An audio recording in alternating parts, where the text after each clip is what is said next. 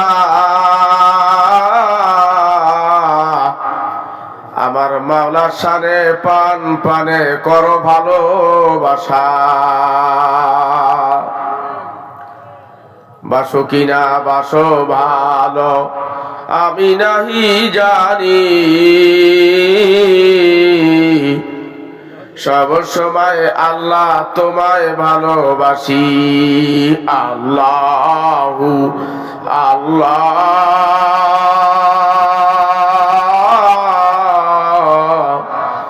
আল্লাহু আল্লাহ আল্লাহু আল্লাহ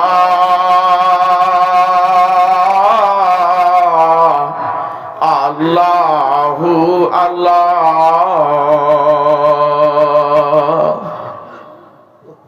তোমারই মহাব্বতে আল্লাহ ভরে দাও গো মোদের দিল,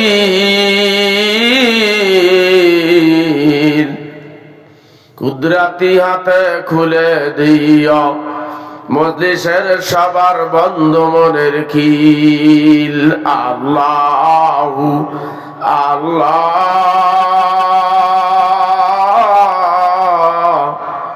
আল্লাহু আল্লাহ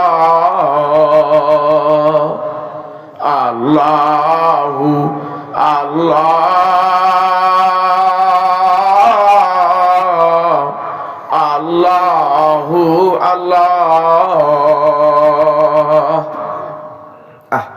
কি মজার ডাক। আমার শায়েখ আল্লামা রসুলপুরি রহমাতুল্লাহ বলতেন, আল্লাহর মধ্যে আর বান্দার মধ্যে থাকবে না কোনো ফাঁক।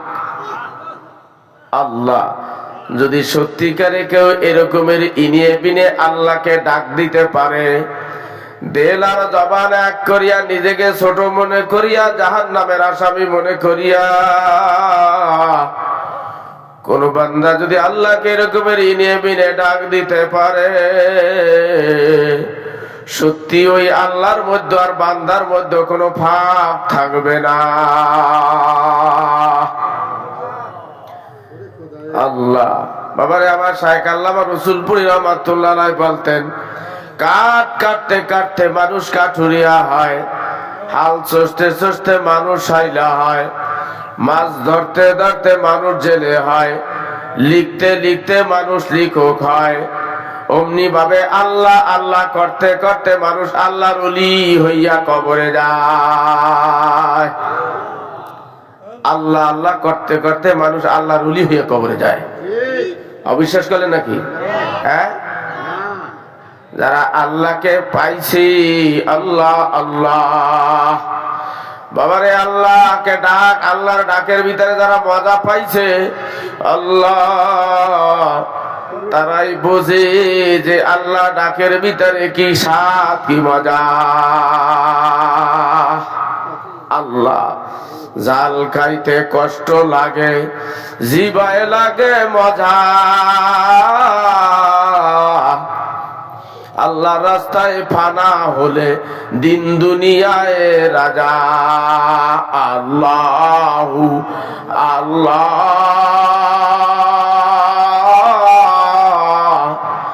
আল্লাহু আল্লাহ আল্লাহু আল্লাহ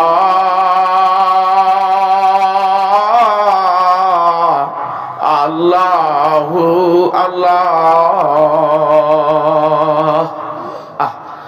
বাবারে, এইভাবে আল্লাহকে ডাকতে ডাকতে জবানে আল্লাহর জিকিরটা জারি করিয়া বাবারে যদি কবর পর্যন্ত যাইয়া পৌঁছাইতে পারো বাবা, আল্লাহ আল্লাহ, তোমার আর কিছু লাগবে না।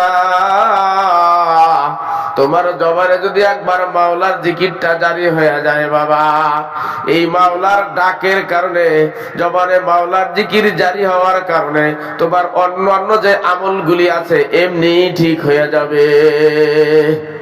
ঠিক কিনা? ঠিক কিনা বাবারে? যার জবানে একবার মাওলার জিকির জারি হয়ে যায়, সে কোনোদিন নামাজ কাজা দিতে পারে না। ঠিক কিনা? যার জবানে মাওলার জিকির জারি হয়ে যায় বাবারে, সে কোনোদিন চুরি করতে পারে না। যার জবানে মাওলার জিকির জারি হয়ে যায়, সে সুদ খাইতে পারে না, ঘুষ খাইতে পারে না। যার জবানে মাওলার জিকির জারি হয়ে যায়, সে মাফে কম দিতে পারে না, মালে ভেজাল দিতে পারে না। ঠিক কিনা?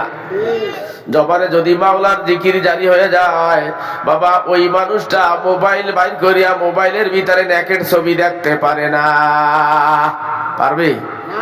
জবানে আল্লাহর জিকির, আল্লাহর নাম, আর এইদিকে মোবাইলের ভিতরে নেকেট ছবি কোনোদিন সে দেখতে পারবে না। এই জন্য আল্লাহ ওয়ালারা বলছেন, আল্লাহর ওলিরা বলছেন, বাবারে মাওলারে ডাকো, ডাকতে ডাকতে ডাকতে ডাকতে যদি তুমি কবর পর্যন্ত যাইয়া পৌঁছাইতে পারো বাবারে, আল্লাহ আল্লাহ, হাসরের ময়দানে যখন সমস্ত মানুষগুলা আল্লাহ আল্লাহ পুলসিরাতের গোড়ায় যাইয়া দাঁড়াইবে, নিচে জাহান্নাম, উপরে পুলসিরাত, মানুষগুলা যখন যাইয়া দাঁড়াইবে পুলসিরাতের গোড়ায় যখন দাঁড়াইবে বাবারে, কেতাব লেখে জিকিরকারীরা যারা জিকির করছে, দুনিয়ায় বসে সবসময় মাওলার নাম ডাকছে, এই মানুষটা যখনই পুলসিরাতের গোড়ায় যাইয়া দাঁড়াইবে,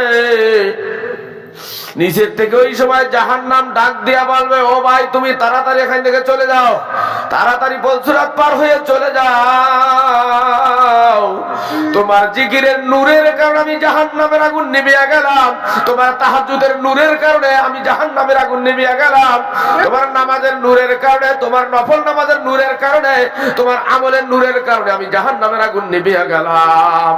তুমি তাড়াতাড়ি এখান থেকে পার হয়ে যাও।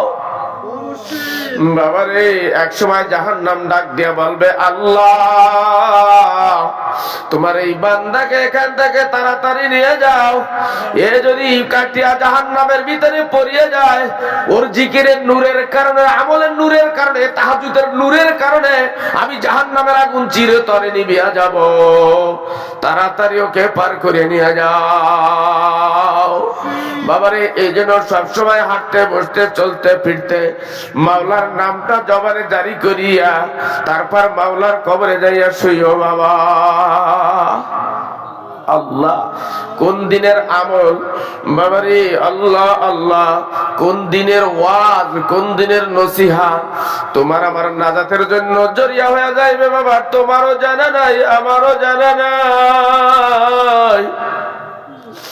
আল্লাহ, এই জন্য মৃত্যুর আগ পর্যন্ত ওয়াজ নসিহত শুনতে হবে, জিকির আজকার করতে হবে, তেলাওয়াত করতে হবে, ওলামায়ে কেরামের কাছে যাইতে হবে, আল্লাহ ওয়ালাদের কাছে যাইতে হবে।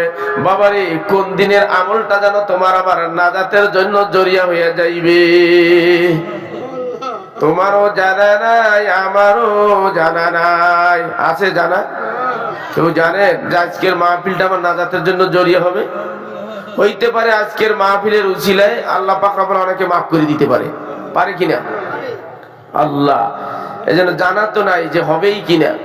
এজন্য সব সময় আল্লাহ আল্লাহ আল্লাহ কাজ করে যাইতে হবে বাবা। সামান্য একটু আমলের কারণে আপনার নাজাতের জরিয়া হইয়া যাইতে পারে। আব্দুল্লাহ ইবনুল মুবারক সামান্য একটু আল্লাহ আমলের কারণে, হযরত আব্দুল্লাহ ইবনুল মুবারক ইমাম বুখারীর ওস্তাদ, এই ইমাম বুখারীর ওস্তাদ আব্দুল্লাহ ইবনুল মুবারক হজ করতে গেছে। হজে যাইয়া রিয়াজুল জান্নার ভিতরে বসে মুরাকাবা করতেছিলেন। এই মুরাকাবা অবস্থায় দেখতে পায় রাসূলুল্লাহ সাল্লাল্লাহু আলাইহি সাল্লাম তার কাছে হাজির হয়। আল্লাহ রাসূল আয়েশা বলে, আব্দুল্লাহ ইবনুল মুবারক হজ করতে আসছো, হজ শেষ করিয়া আলী ইবনে মুআফফাক নামে এক ব্যক্তি আছে, তার সাথে তুমি দেখা করিও। তার সামান্য একটু আমলের কারণে এই বছর আল্লাহ পাক রব্বুল আলামিন খুশি হইয়া 6 লক্ষ হাজির হজ কবুল করিয়া নিছে। সামান্য একটু আমলের কারণে 6 লক্ষ হাজির হজ কবুল হয়ে গেছে। তার সাথে তুমি দেখা করো, তার সাথে দোয়া নিও। ইমাম বুখারীর ওস্তাদ আব্দুল্লাহ ইবনুল মুবারক বাবা হজের কাজ শেষ করিয়া আলী ইবনে মুআফফাক নামের ব্যক্তিকে খুঁজতে বের হইছে। সমস্ত শহরগুলি খুঁজছে, কোন শহরে এই নামে লোক পায় না। শহরগুলি খুঁজতে খুঁজতে না পাইয়া এরপরে গ্রামের ভিতরে ঢুকছে, একেবারে নিবিড় পল্লীর ভিতরে ঢুকছে বাবা। নিবিড় পল্লীর ভিতরে ঢুকিয়া এই নাম জিজ্ঞাসা করতেছে।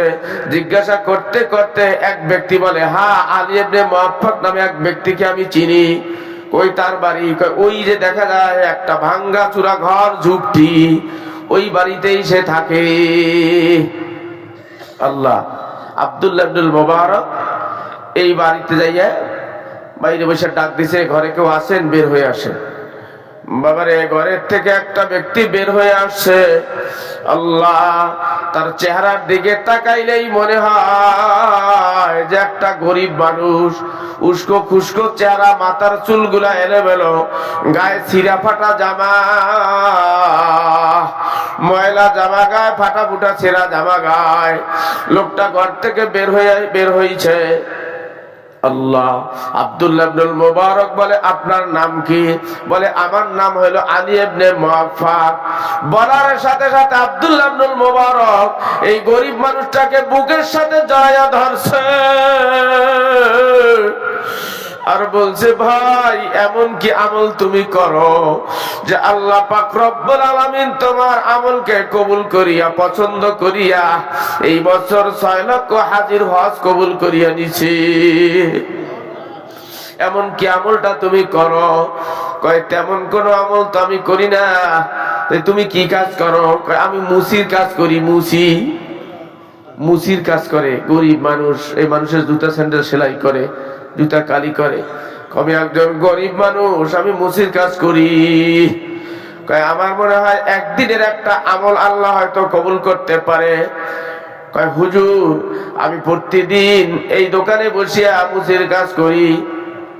প্রতি বছর যখন হজের সময় হয়, হাজিরা যখন আমার দোকানের সামনে দিয়া লাব্বাইক আল্লাহুম্মা লাব্বাইক বলতে বলতে হজে যায়, হুজুর এই সময় আমার মনে হয় আল্লাহর কাছে বলি, আল্লাহ আমার যদি সম্পদ থাকতো আমিও হজ করতে পারতাম, আমিও এরকম লাব্বাইক লাব্বাইক বলতে বলতে হাজিরের সাথে যাইতে পারতাম। আল্লাহ আমারে সেই সম্পদ তো তুমি দেও নাই। এই বলিয়া মাওলার কাছে কাঁদতাম। একদিন মনের ভিতরে আসলো যে আমি যদি এই মুসির কাজটা আর একটু বাড়াইয়া দেই, দিনের বেলায় কাজ করি, আমি যদি রাত্রেও কাজটা করি, তাহলে রাত্রে যেই পয়সাটা হবে এইটা আমি হজের জন্য জমা করব, আর দিনের যেই কাজের যেই মূল্য হবে এইটা আমি সংসারে খরচ করব। বলে হুজুর, এই চিন্তা করে আমি রাত্রে কাজ শুরু করলাম। রাত্রে কাজ শুরু করিয়া যেই টাকা হয় এই টাকাটা আমি জমা করিয়া করিয়া রাখি। করতে করতে করতে কিছুদিন পরে দেখা গেল যে আমার অনেক টাকা জমা হয়ে গেছে। গুনে দেখি যে হজে যে টাকা লাগবে সেই টাকা আমার হয়ে গেছে, হজের টাকা জমা হয়ে গেছে। আল্লাহু আকবার।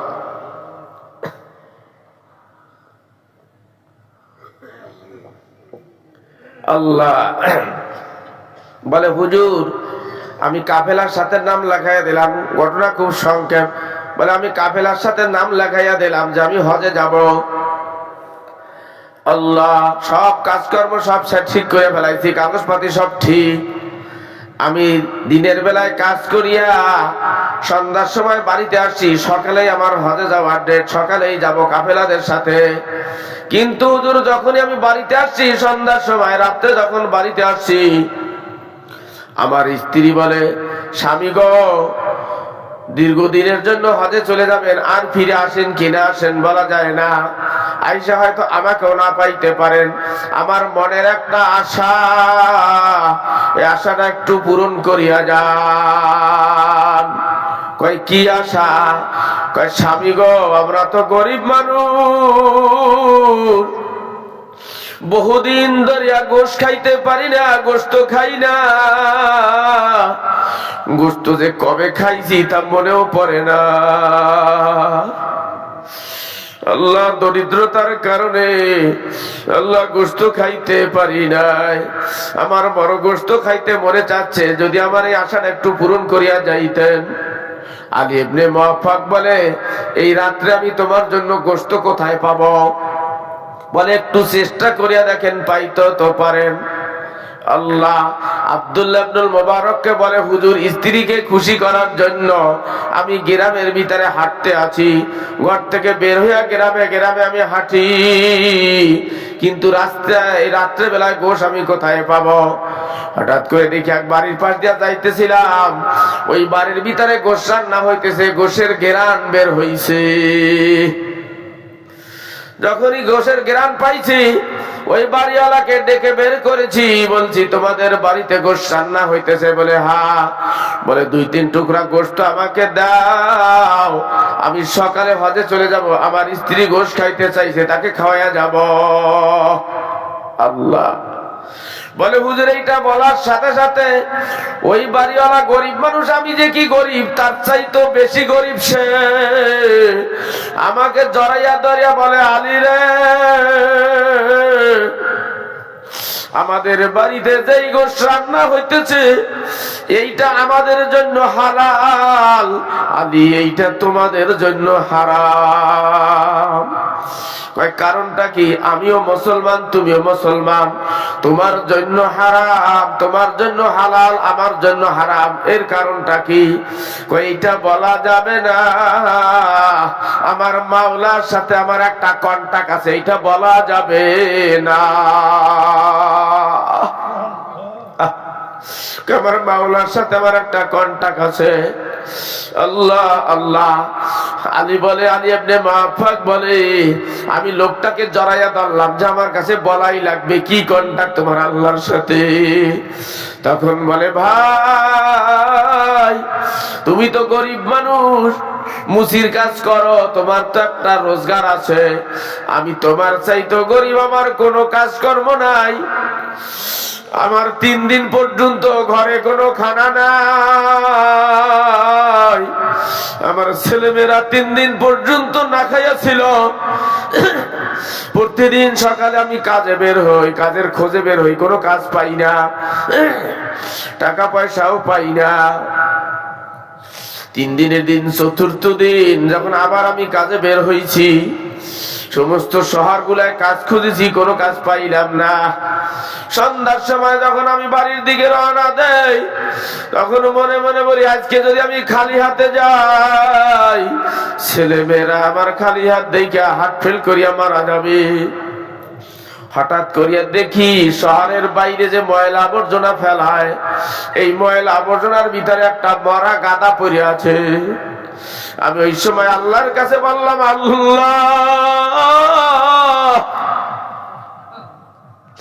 4 দিন পর্যন্ত হালাল রিজিক তালাশ করলাম, পাইলাম না।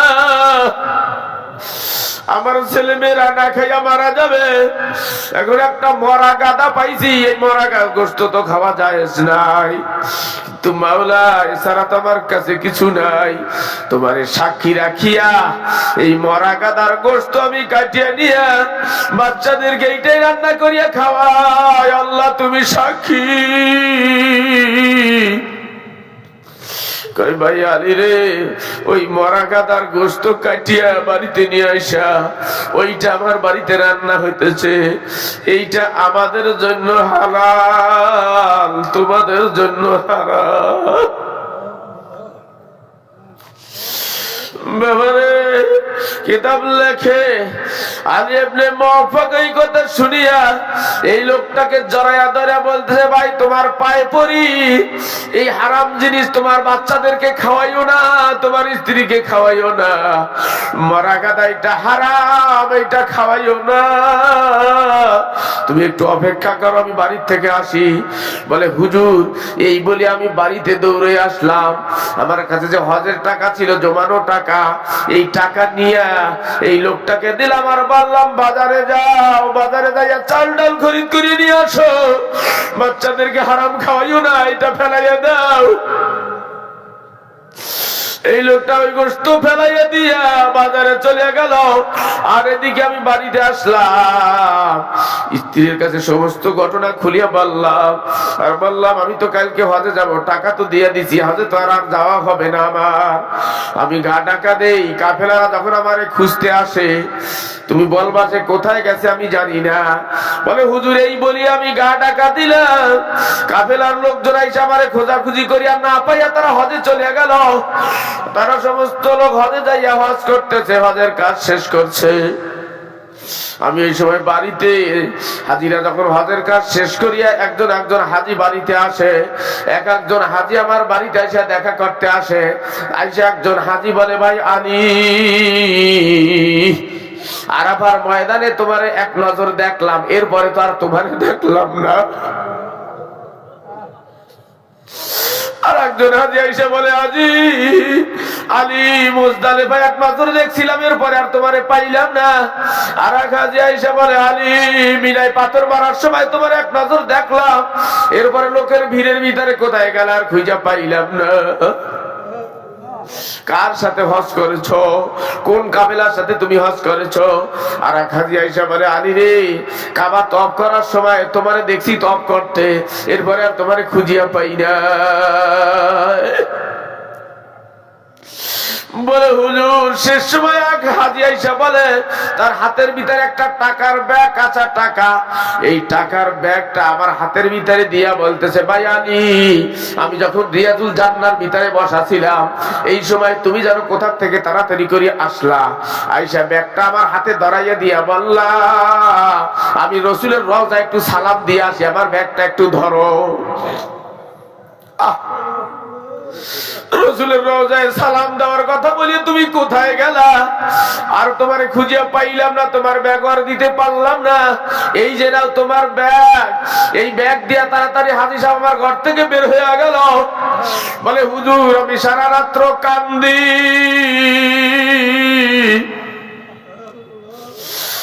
আল্লাহর কাছে বলি, আল্লাহ আমি তো হজ করতে পারি না, আমি তো হজ করি নাই, আমি তো পলাইয়া ছিলাম। কিন্তু হাজিরা বলে আমারে কেউ মিনায় দেখছে, কেউ মুজদালিফায় দেখছে, কেউ আরাফায় দেখছে, কেউ কাবা তওয়াফ করতে দেখছে। এর কারণটা কি? আর এই ব্যাগ মাকার টাকার ব্যাগ তো আমার না। আল্লাহর কাছে কান্নাকাটি করি আমি ঘুমাইয়া গেছি। বলে হুজুর ঘুমানোর পরে এক আশ্চর্য ঘটনা হয়ে গেল, আমার ঘরটা আলোকিত হয়ে গেল, আমার পুরা ঘরটা আলোকিত হয়ে যায়। মুহাম্মাদুর রাসূলুল্লাহ সাল্লাল্লাহু আলাইহি সাল্লাম আমার ঘরের ভিতরে আগমন করে। আমার ঘরের ভিতরে আল্লাহর রাসূল লুকিয়ে বলে, আলী রে, তুমি যে বান্দাদেরকে হারাম খানা থেকে বাঁচাইছো, হজের টাকা তাদের দিয়া দিছ, আল্লাহ পাক রব্বুল আলামিন খুশি হইয়া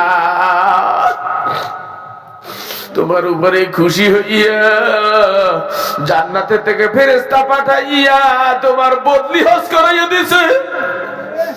এই জন্য তোমার সুরত দুনিয়া ফেরেশতারা হজ করছে, এই জন্য হাজিরা তোমার বিভিন্ন জায়গায় দেখছে।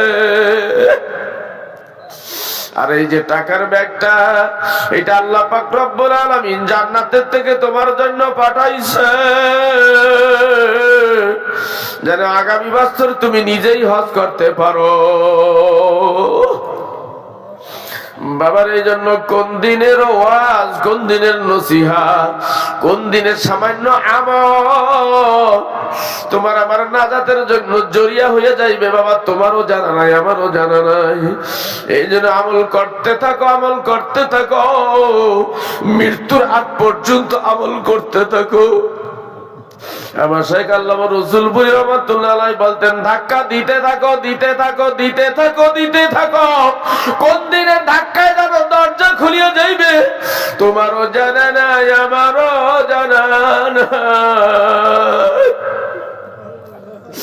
বাবার এই জন্য আনামিয়াত বাদ দাও, চগলখুরি বাদ দাও, গিবত শিকায়েত বাদ দাও, আল্লাহ চালাকি বাদ দাও। এইগুলা বাদ দিয়ে আল্লাহকে ধরো, মিথ্যা কথা বলিও না।